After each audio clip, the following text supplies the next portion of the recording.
श्री परमात्मने नमः। नारायणं नमस्कृत्य नरं चैव नरोत्तमं देवीं सरस्वतीं व्यासं ततो जयमुदीरयेत्। श्रीमद् भगवत गीता साधक संजीवनी 10वां अध्याय। श्री भगवान का ऐश्वर्य। श्लोक 8 से 11। फल सहित भगवत भक्ति और भगवत कृपा का प्रभाव। श्लोक 7 में भगवान ने बताया कि मेरी विभूति और योग को तत्व से जानने वाला अविचल भक्ति से युक्त हो जाता है। अतः विभूति और योग को तत्व से जानना क्या है, इसका विवेचन आगे के श्लोक में करते हैं। श्लोक 8। अहम सर्वस्य प्रभवो मतः सर्वं प्रवर्तते इति मत्वा भजन्ते मां बुद्धा भाव समन्वितः। मैं संसार मात्र का प्रभव मूल कारण हूँ और मुझसे ही सारा संसार प्रवृत्त हो रहा है, अर्थात चेष्टा कर रहा है। ऐसा मानकर मुझ में ही श्रद्धा प्रेम रखते हुए बुद्धिमान भक्त मेरा ही भजन करते हैं, सब प्रकार से मेरे ही शरण होते हैं। व्याख्या। संसार में उत्पत्ति, स्थिति, प्रलय, पालन, संरक्षण आदि जितनी भी चेष्टाएं होती हैं, जितने भी कार्य होते हैं, वे सब मेरे से ही होते हैं।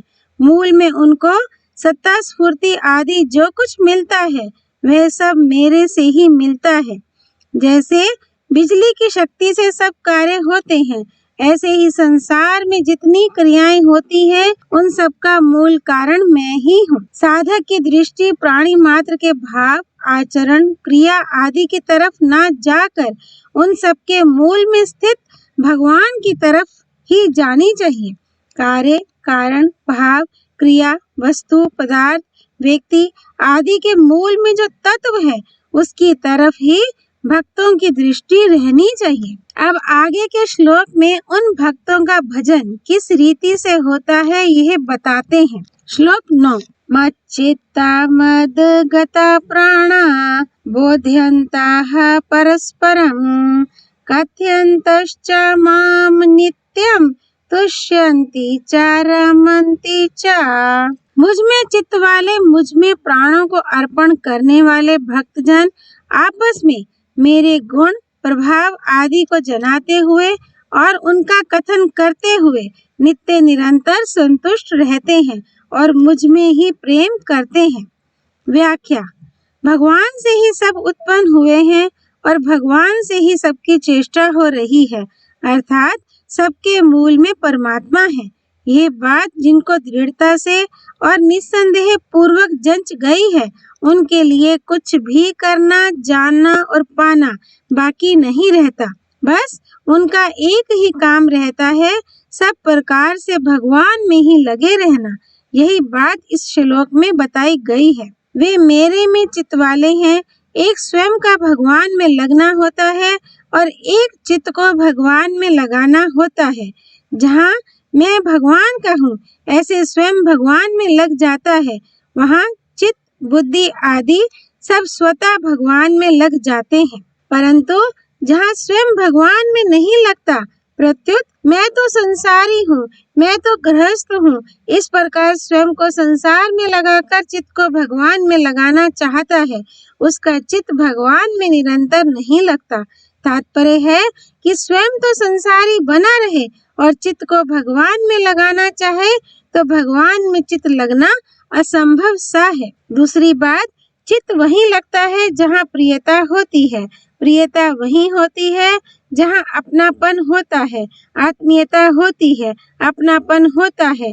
भगवान के साथ स्वयं का संबंध जोड़ने से मैं केवल भगवान का हूँ और केवल भगवान ही मेरे हैं। शरीर संसार मेरा नहीं है, मेरे पर प्रभु का पूरा अधिकार है, इसलिए वे मेरे प्रति चाहे जैसा बर्ताव या विधान कर सकते हैं, परंतु मेरा प्रभु पर कोई अधिकार नहीं है। अर्थात वे मेरे हैं तो मैं जैसा चाहूँ वे वैसा ही करें, ऐसा कोई अधिकार नहीं है। इस प्रकार जो स्वयं को भगवान का मान लेता है, अपने आप को भगवान के अर्पित कर देता है, उसका चित्त स्वतः भगवान में लग जाता है। उन भक्तों का जीना भी भगवान के लिए है और शरीर की संपूर्ण चेष्टाएं भी भगवान के लिए ही हैं। उन भक्तों की यज्ञ, अनुष्ठान आदि शास्त्रीय, भजन, ध्यान, कथा, कीर्तन आदि भगवत संबंधी, खाना पीना आदि शारीरिक, खेती, व्यापार आदि जीविका संबंधी, सेवा आदि सामाजिक आदि आदि जितनी क्रियाएं होती हैं, वे सब भगवान के लिए ही होती हैं। भगवान के भक्तों का प्राणों में मोह नहीं रहता, उनमें हम जीते रहें ये इच्छा नहीं होती और मरने का भय भी नहीं होता। उनको न जीने से मतलब रहता है और न मरने से, उनको तो केवल भगवान से मतलब रहता है, कारण कि वे इस बात को अच्छी तरह से जान जाते हैं कि मरने से तो प्राणों का ही वियोग होता है, भगवान से तो कभी वियोग होता ही नहीं। प्राणों के साथ हमारा संबंध नहीं है, पर भगवान के साथ हमारा स्वतः सिद्ध घनिष्ठ संबंध है। उन भक्तों को भगवत भाव वाले, भगवत रुचि वाले मिल जाते हैं तो उनके बीच भगवान की बात छिड़ जाती है। उनको भगवान की कथा लीला सुनने वाला कोई भगवत भक्त मिल जाता है तो वे भगवान की कथा लीला कहना शुरू कर देते हैं। जैसे सनकादि चारों भगवान की कथा कहते हैं और सुनते हैं। उनमें कोई एक वक्ता बन जाता है और 3 श्रोता बन जाते हैं। ऐसे ही भगवान के प्रेमी भक्तों को कोई सुनने वाला मिल जाता है तो वे उसको भगवान की कथा, गुण, प्रभाव, रहस्य आदि सुनाते हैं, और कोई सुनाने वाला मिल जाता है तो स्वयं सुनने लग जाते हैं, परंतु उनमें सुनाते समय वक्ता बनने का अभिमान नहीं होता और सुनते समय श्रोता बनने की लज्जा नहीं होती। इस तरह भगवान की कथा, लीला, गुण, प्रभाव, रहस्य आदि को आपस में एक दूसरे को जनाते हुए और उनका ही कथन तथा चिंतन करते हुए वे भक्त नित्य निरंतर संतुष्ट रहते हैं। तात्पर्य है कि उनकी संतुष्टि का कारण भगवान के सिवाय दूसरा कोई नहीं रहता, केवल भगवान ही रहते हैं। पूर्व श्लोक में भक्तों के द्वारा होने वाले भजन का प्रकार बताकर अब आगे के 2 श्लोकों में भगवान उन पर विशेष कृपा करने की बात बताते हैं। श्लोक 10। एषां सत्तता युक्तानां भजतां प्रीतिपूर्वकं ददामि बुद्धियोगं तं येन माम् उपयान्ति ते। उन नित्य निरंतर मुझ में लगे हुए और प्रेम पूर्वक मेरा भजन करने वाले भक्तों को मैं वह बुद्धि योग देता हूँ जिससे उनको मेरी प्राप्ति हो जाती है। व्याख्या। भगवानिष्ठ भक्त का तो एक ही काम है, हरदम भगवान में लगे रहना। भगवान में लगे रहने के सिवाय उनके लिए और कोई काम है ही नहीं। अब सारा का सारा काम, सारी जिम्मेवारी भगवान की ही है, अर्थात उन भक्तों से जो कुछ कराना है, उनको जो कुछ देना है आदि सब काम भगवान का ही रह जाता है। श्लोक 11। तेषाम् एवानुकम्पार्थम् अहम् अज्ञानाजं तमहा नाश्याम्ये आत्मा भावोस्थो ज्ञानदीपेन भास्वता। उन भक्तों पर कृपा करने के लिए ही उनके स्वरूप में रहने वाला मैं उनके अज्ञान जन्य अंधकार को दीप्यमान ज्ञान रूप दीपक के द्वारा नष्ट कर देता हूँ। व्याख्या। उन भक्तों के हृदय में कुछ भी सांसारिक इच्छा नहीं होती। इतना ही नहीं, उनके भीतर मुझे छोड़कर मुक्ति तक की भी इच्छा नहीं होती। अभिप्राय है कि वे ना तो सांसारिक चीजें चाहते हैं और ना पारमार्थिक चीजें, मुक्ति, तत्वबोध आदि ही चाहते हैं। वे तो केवल प्रेम से मेरा भजन ही करते हैं। उनके इस निष्काम भाव और प्रेम पूर्वक भजन करने को देखकर मेरा हृदय द्रवित हो जाता है।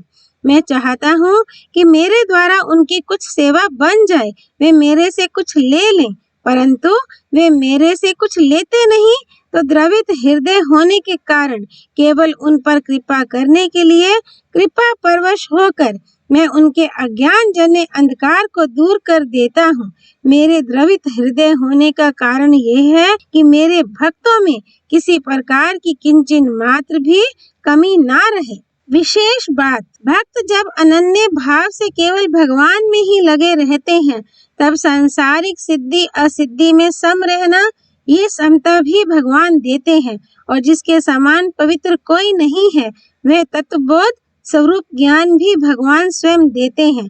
भगवान के स्वयं देने का तात्पर्य है कि भक्तों को इनके लिए इच्छा और प्रयत्न नहीं करना पड़ता, प्रत्युत भगवत कृपा से उनमें समता स्वतः आ जाती है, उनको तत्वबोध स्वतः हो जाता है। कारण कि जहाँ भक्ति रूपी माँ होगी, वहाँ उसके वैराग्य और ज्ञान रूपी बेटे रहेंगे ही। इसलिए भक्ति के आने पर समता, संसार से वैराग्य और अपने स्वरूप का बोध, ये दोनों स्वतः आ जाते हैं।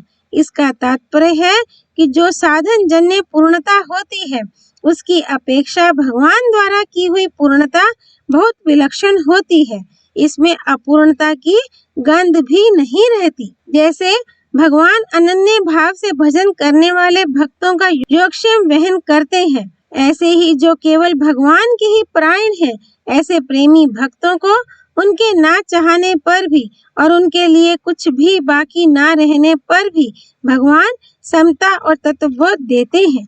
ये सब देने पर भी भगवान उन भक्तों के ऋणी ही बने रहते हैं।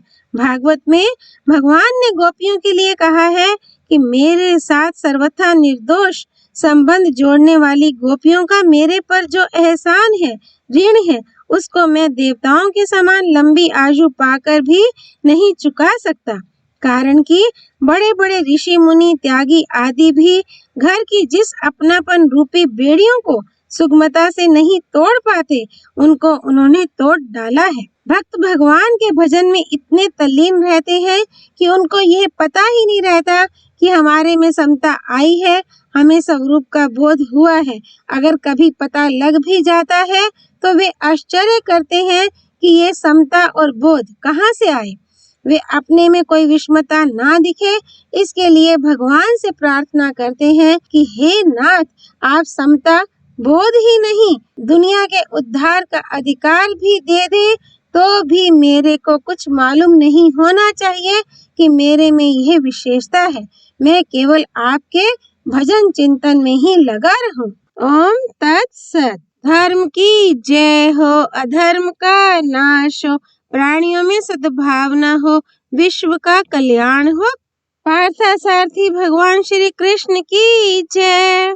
भगवत वाणी श्रीमद् भगवत गीता की जय। श्री हरि अर्पणमस्तु।